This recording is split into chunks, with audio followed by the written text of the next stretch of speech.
Talkers, it's me, Pete. I'm obviously not here live with you today, but I'm happy to share with you continuing the series through Acts, and today is just an amazing story and lots of levels. Says a lot about us, says a lot about the world we live in, and you're going to learn a lot about ancient culture. So today we're talking about what happens when a goddess, a gift shop, a flag, a religion, and Jesus collide. It's a whole lot going on in this story. So let's just jump right to it. Let me show you where we're talking about in the world. So this is ancient world that Paul traveled through. Way down here you have Corinth. Talked about that a few weeks ago. A couple weeks ago talked about Philippi up there.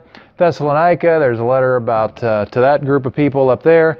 Today we're going to find ourselves down here in Ephesus. Pretty important town back in the day. And it all has to do with a person that we're going to take a look at in just a second. You know, we live here in Napa Valley, and this is wine country. Anytime you say the word Napa to anybody who's not a Baptist, they know that this is wine country. And anytime you come to the wine country and visit, it doesn't take you very long, unless you're kind of dense, to realize that you are, in fact, in wine country. What tips it off? Well, maybe vineyard after vineyard gives you a clue. Maybe it's the gorgeous wineries that we have that dot the horizon, too numerous to get to in a lifetime. Maybe if you're lucky and you come during harvest season in August, September, maybe even in October a little bit, if you get the breeze just right, you know what I'm talking about? This awesome smell of the crush going on. I love that smell. That's amazing. And you know you're in wine country when this stuff is going on. Well, there was an air about the city of Ephesus that was unmistakable. And if you lived in Ephesus in the first century, you would know that you were in a particular country. Like we have a wine country, there was a goddess who was worshipped there. Her name was Artemis. Artemis was well known in the region back then. In fact, she was one of the most beloved goddesses of ancient Rome and Greek. Her Roman name was Diana, but her Greek name was Artemis. She was the daughter of Zeus. She was the twin sister of Apollos. She had a crush on Orion that didn't quite work out. In fact, let me just show you a little graphic about her. That's her. I mean, who couldn't like her? Cool, right? Bow and arrow and everything. This was one of the things that she asked Zeus, her dad, for. He let her ask for a whole bunch of things, and she listed off a bunch of stuff, including this bow, a silver bow with a quiver full of silver arrows that would never run out. So no matter what she was hunting or going after, she was always going to have her quiver full of arrows. So daughter of Zeus, she was the goddess of hunting, Apollos' twin, eternally chaste. That was an interesting thing that she asked from her father. I'm sure Dad was okay with that.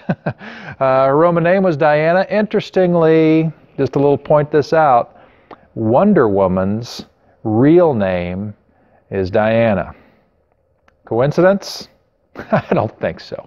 All right, had a crush on Orion. It didn't work out. Didn't work out because we're not quite sure, the jury's still out, but we're kind of thinking that Artemis killed him. We're not sure about that, but that's one idea that's out there. It's kind of hard to have a love relationship when you've killed your lover. And anyway, her primary temple was in Ephesus, and that's what I want to get to next. Now, she was the most widely worshipped goddess in ancient Roman, Greco-Roman world. There were up to at least 33 shrines in her honor scattered about all over the ancient world. She was the big deal. And if you worshipped her, you were in good company. Her temple, in fact, in Ephesus, because that was sort of the Mecca of all things Artemis, was incredible. Let me show you a picture of an artist's rendering of what this thing probably looked like. This is an amazing building.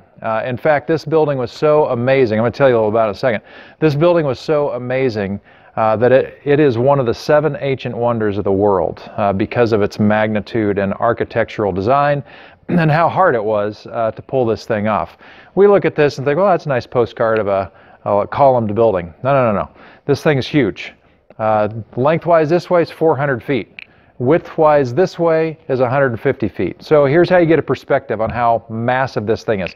And 40 feet high. I think the peak in our roof in the sanctuary isn't 40 feet high. It's maybe 25, 30 feet high at the most, but it's not 40 feet. So what I want you to imagine is you're sitting in the sanctuary watching this, or you're even in the sanctuary building. It's fine. The whole building's fine. What I want you to do is, in your mind, I want you to picture the entire sanctuary and the education wing, which if you look out your window to the left, you'll see that cruising down the side. And I want you to pretend that you can flip that whole thing over like a mirror image right on the other side of the parking lot. And then what I want you to do is I want you to take the whole campus that way down to about halfway into the gym. And I want you to flip it long ways all the way back to the end of the parking lot. That's how big this temple was. Huge. If you lived in Ephesus, you knew you were in Artemis country. This is where she resided. There was no doubt about it. And there was all kinds of commerce related to this. Now, Ephesus was a big deal anyway.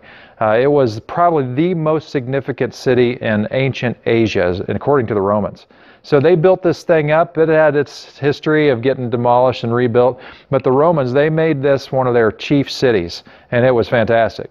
So you had all kinds of amazing architecture, great roads, great entertainment, great commerce, great culture. The whole thing was going on in Ephesus. And right here, smack dab, as a centerpiece for this city, was the temple of Artemis. One other thing about Artemis, kind of like the Roman Catholic Church has just a little bit of money to work with. Well, Artemis, the temple of Artemis, had an enormous bankroll. In fact, they were the primary financial agent in Asia. Right, the most significant financial agency in Asia. So they were rolling in it. The religious cult got their offerings, and all the side businesses that went on with that got their offerings as well. So everybody knew that if you were in Ephesus, this is what was going on. Well, enter Paul and his cohorts.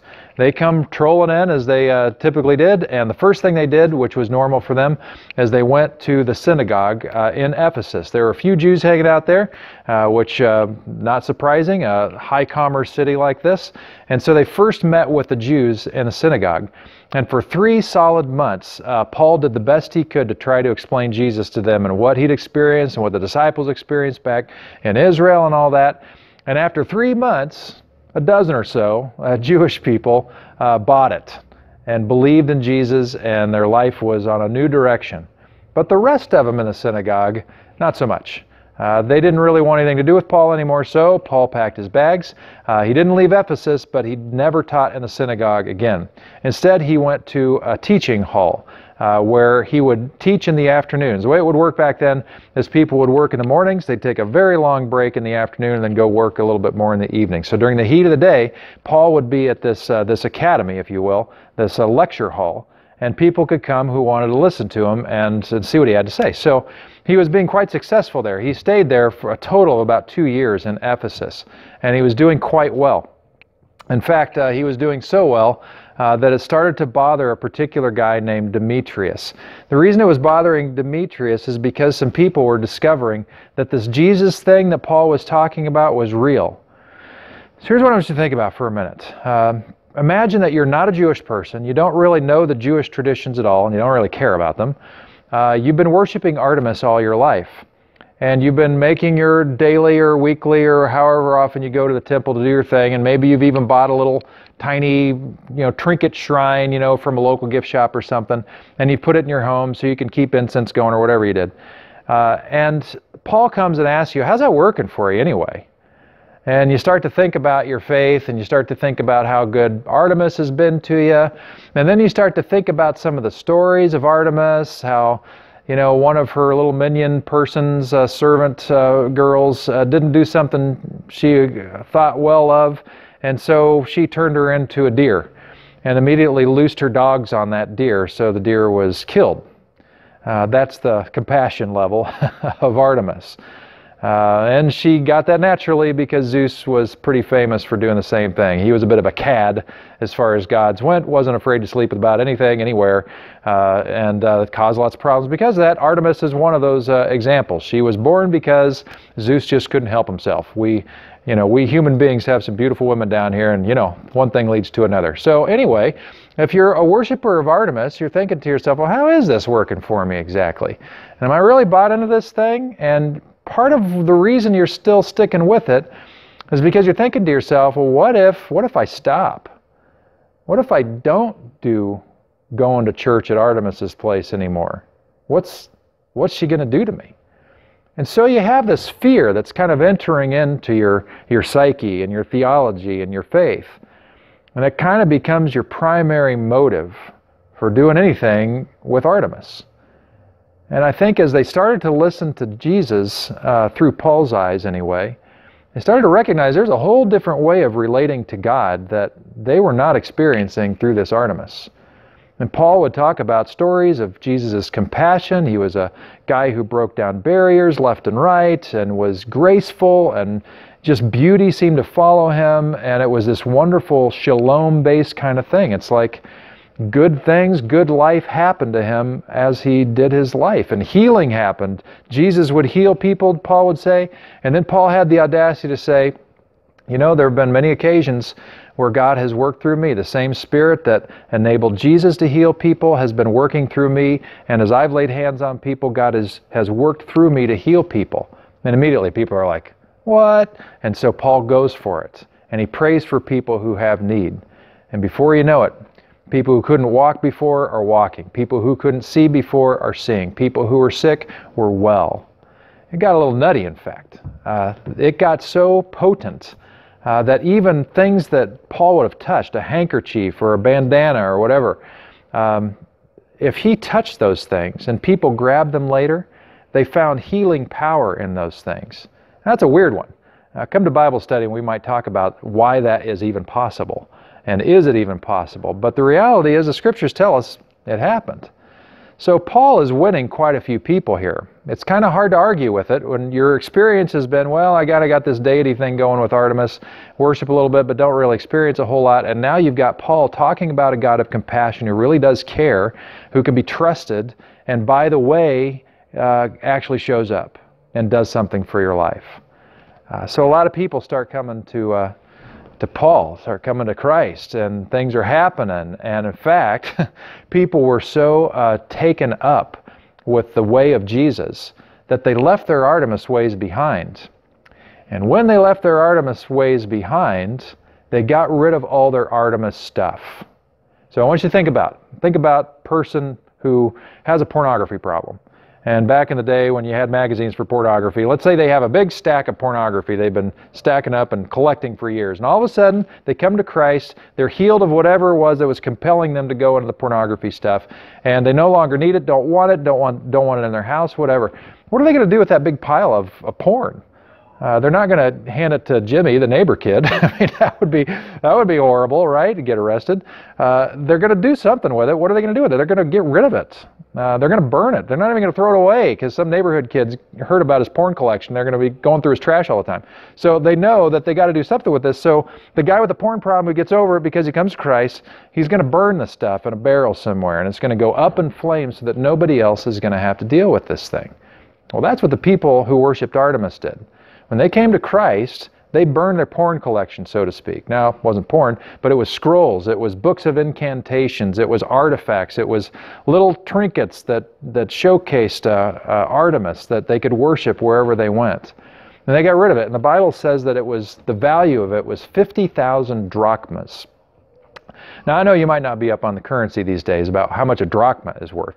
It's a weight, but it's also a measure of one day's wage, kind of like a denarii was in Israel. You might hear that phrase now and then. So a drachma, 50,000 drachmas, the collective pile of Artemis stuff.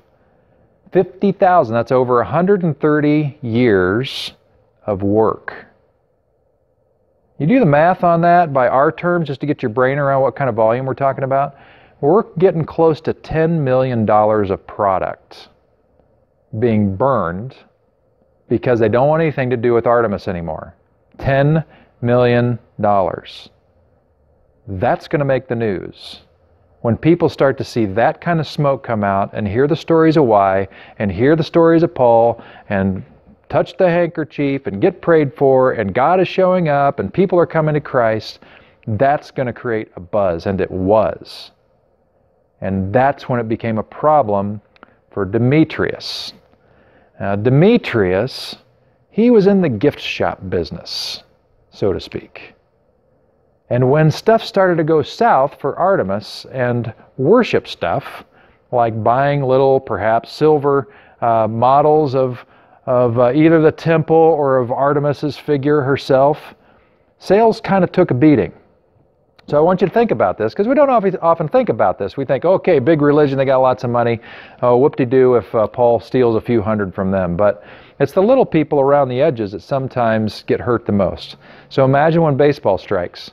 When baseball strikes, that means that our beloved Buster Posey and others who are deities themselves, they don't get paid while they're on strike. But good news for Buster Posey, we have a food pantry to help them anytime he might need it. And also he makes a gazillion dollars and probably can weather the storm of a whole year of not getting paid because he already has a ton of money, even at his tender young age. But he's not the only one that's affected by the strike. What about the guy that's cooking and selling the garlic fries we like at Giant Stadium? Yeah, now it's getting personal. Or the corn dogs. Or by the time the breeze picks up, we need the hot chocolate. Or what about that $600 beer, that somebody's pouring? Or the Ghirardelli sundaes that you get there? Or the crab sandwich that I haven't had yet, but I plan to in a few weeks when I go to a game. What about those people? Well, those people are ones who suffer. The gift shop owner, the gift shop manager, the guy who's just a clerk at the gift shop. He's the one who suffers when the ball game goes on strike. And so we have Demetrius, who's seeing the success of Paul. Lots of people burning their stuff. They're not going to buy any more product. And the word's getting out. And Demetrius is seeing his bottom line go down and down and down. And so he says to a few people, hey, I'm losing a lot of money over here because of this guy over there preaching about Christ. And nobody really cares, because why would they care about his money? That's not their problem. And so then he had a revelation. People aren't going to care that he's losing money, but they might care if what Paul is doing is somehow threatening their beloved city or their beloved religion. And so he evokes patriotism, the flag, and their Bible, Artemis. And he calls together the crowd. And he says, we've got a problem here, folks. We've got somebody among us. He is a terrorist on the inside. He's causing problems, and if we don't stop this guy, there's going to be serious problems here. We're going to see the whole thing come down. He's threatening our beloved city. It's going to go into chaos, and he's even offending Artemis, saying that she is no god at all. What are we going to do as a people? We can't let this happen to our town, and we can't let that happen to Artemis. She is ours to defend. We even had a meteorite come from the sky and fall down to the earth. That was a gift to us right from her. We've got to do everything we can to protect her. And all of a sudden, Demetrius hit a nerve. And hundreds and hundreds and even thousands and thousands of people came around his side, and a mob was formed. The Bible even says, one translation says, some of the people had no idea even what they were mobbing about, but they were all upset about something because they knew there was something to be upset about. And so they all rushed some of the disciples. Luckily, they kept Paul aside so he wouldn't get trampled. But some of the other believers were kind of pushed along the streets, and they found their way to this space. Not that space, this space. This was the theater back in Ephesus. Now, it doesn't look like much now. It needs a little work. But it could hold, by the way, the distance across the diameter, 495 feet. This puppy could hold 24,500 people. I think that's what Oracle Arena holds, somewhere in that ballpark. So that's the kind of size we're talking about. And the Bible says that this thing started to fill up because they were so upset over what was happening with Paul and the disciples and the others. And so finally, this mob is just getting worse and worse and worse. And Demetrius is like, all right, man, we're gonna get those cash registers singing here in just a minute. Well, he was right, but not for the reason he thought. See, he'd created a powder keg in this mob, and he was holding the match. It was going to happen any moment. But the city clerk of Ephesus, who is probably the most powerful person in that town, sort of like the mayor, he finds out what's going on, and he comes right to the theater, and he stands up on the stage, and he quiets everybody down, and they're going to quiet down for him because they respect him. And when they see this guy talk, they listen, and he says, hey, everybody, here's the thing. I don't really give a rip about Paul, but I do give a rip about our city. And if we riot, if we cause a problem right now, the Roman government's not going to like that. And if the Roman government doesn't like that, two things are going to happen. One, they're going to come down very hard, very fast on you and me right now. And we are not going to like that. It's going to be a short-term consequence we don't want to pay. And secondly, if we can't control ourselves or we go into riot mode, that means a long-term consequence. That means that they are no longer going to let us police ourselves and govern ourselves. That means we're going to have to do it their way all the time. We're not going to like that either. It's going to be bad news all the way around. So get with the program, people, and go back to your houses, calm down, and forget about all this noise, and we'll take care of Paul all by ourselves. And everybody kind of took a collective sigh, and they all left. Paul and his buddies, they knew it was time to go. And so they went back to wherever they were staying, and they gathered their things, and they left Ephesus for another town. And the church continued in Ephesus. There were a whole lot of believers there, and we have a book called Ephesians that was written to them to help them with some of their problems they were having. But you know, when I hear this story, I wonder about a few things. First of all, just to keep things in perspective, there's the Temple of Artemis now. Not a whole lot to look at. You know, at that moment when Demetrius was at fever pitch and telling everybody the sky was falling, he was right. Artemis would be taken down and the temple along with her. But it was going to take quite a while before that happened. Because now this is what it is. And it begs lots of questions about what are we about and how long do things really last. In fact, I have a series of questions I want to mess with you on right now. First is, who do you relate to in this story? Who really grabs you? Who do you resonate with? And who are you as a character in this story? It's a little different than the first one. My question also is, who could you be in this story? And maybe most importantly, who do you want to be? Because when I think about this story, it kind of gets personal. You know, Ruth Vigneault, who's been a saint around this church forever and a day, now and again I'll preach, and she'll catch me and tug on my arm and say, "Hey, now you're meddling. Now stop that. Now you're meddling." Well, I want to meddle with you because it's meddling with me. Because what I see happening with this whole exchange in Ephesus, with Demetrius pulling the fear card and riling people up because of patriotism and religion, and getting an entire body of people just roused up, ready to do who knows what, I think to myself, wow, that really worked then, and wow, it really works now. And you know, we look back at it then and we think, hey man, hey dumb people, this guy just wants to make some money. That's what's going on here. Paul's not really a threat to your city or to the whole temple, so relax. But you know, the same kind of thing happens today. The tail sometimes wags the dog. And sometimes people orchestrate things not because they really care about our country or our faith, but because they care about something else. And so I want to be real aware of that. I don't want to be one of those morons who just kind of went along with the crowd. And I had no idea why I was upset, but I was real upset. And I think that happens a lot, and I think it's happening now in our country. And I think we need to take pause and really wonder, what in the heck are we upset about? And what's really going on here? Are we just listening to fear or what? I was reading a thing really disturbing. It was by a very high-profile evangelical leader in our country with a very, very about as high a profile evangelical heritage as you can get. And he was calling for our country to basically wholesale get rid of all Muslims within our borders. Kind of an internment camp idea, kind of hearkening back to World War II with what we did with the Japanese people that were on our shores. And he was serious, he wasn't kidding, he was seriously recommending that maybe we ought to consider such things because all Muslims can easily become terrorists, like, you know, in 5 minutes or so. And when I read that, I was like, holy cow. And then I looked at how many people were liking it on Facebook, and it was numbering way into the thousands. And all these people, Christian people, saying, amen, you know, all kinds of things like that. And I'm like, oh my gosh, are you kidding me? This is fear at its finest. Let's get things going. Let's not be level-headed. Let's assume everybody's exactly the same way. And I know I'm messing with you here, and I'm okay with that because when I see the person of Jesus, if the same thing were brought to him today, and he read that same Facebook post about, hey, we need to get rid of all Muslims because you can't trust a one of them, and they're just one step away from blowing us all up. I think Jesus would pause and he says, hey, I want to tell you a story. want to tell you a story about a guy who went from Jerusalem down to Jericho to do business. And he went alone, which was a stupid idea. And on the way, he got robbed, beaten to a pulp, and he was left for dead on the side of the road. A little while later, a priest comes by on his way to Jericho to lead some kind of ceremony, and he sees the guy that he assumes is dead on the side of the road, and he walks by on the other side so as not to defile himself because he needed to remain holy.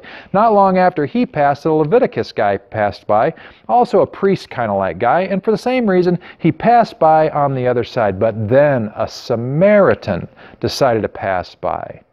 And a Samaritan, when he saw this guy laying on the side of the road, he got off his donkey. He picked this guy up, put him on his donkey, took care of his wounds, took him into Jericho, put him up at a hotel at his expense, made sure he was okay, paid in advance for that guy to be taken care of until he got back from business, at which point he would continue to care for him until he was well. See, the crazy thing about this story that you know so well as the Good Samaritan story is in Jesus' day, the Samaritans were to the Jews as the Muslims are to so many conservative Christians. They were the hated group. And I know with ISIS and all that, we've got reason to be cautious about ISIS and extremism and all that and fundamentalism and all that. But come on, man. Let's get our fear in check and be level-headed. Because if it's not Muslims, why not make it women? Why not make it immigrants? Why not make it whoever? Because the Bible is going to speak either way we want to read it, to feed our fears or to compel us toward grace. The Bible does have verses that tell us to keep women in their place if we read them out of context. The Bible does tell us to be harsh toward strangers, but it also tells us to take care of the strangers, to take care of the immigrant. And today, I just want to tell you, as far as I'm concerned as pastor here, I don't like that fear thing, and you are welcome here. I don't care if you're gay or you're straight or if you're male or female or divorced, not quite sure about God, not quite sure you can sign off on all the theological tenets of Christianity. Okay. But I want to let you know that God is with you and God loves you and God wants to see something happen for you. So first when I look at this story and I see this mob mentality, it makes me very nervous.